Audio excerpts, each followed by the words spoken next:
Sementara itu, seiring makin membaiknya zona risiko di Bali, jumlah testing per hari yang harus dilakukan juga makin turun.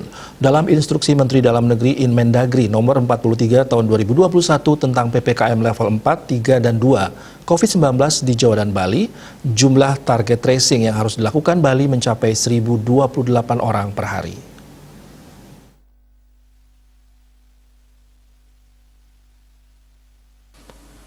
Rincian testing di Bali adalah Badung sebanyak 102 orang, Bangli sebanyak 164 orang, Buleleng 96 orang, Gianyar 75 orang, Jembrane 40 orang, Karangasem 60 orang, Klungkung 26 orang, Kota Denpasar 142 orang, dan Tabanan 323 orang.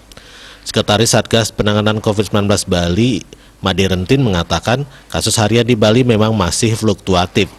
Namun ia menyebut kasus aktifnya konsisten menurun. Per Selasa 21 September, kasus aktifnya disebutnya mencapai 2.140 orang. Pasien ada di RS rujukan sebanyak 573 atau 26,78%. Isolasi terpusat sebanyak 1.170 orang atau 54,67%. Dan isolasi mandiri mencapai 397 orang atau 18,55%.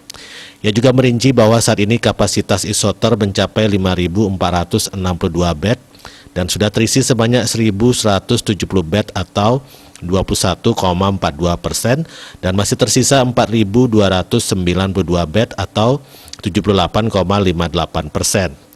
Total ada 362 tempat isoter tersebar di seluruh kabupaten kota dan provinsi Bali.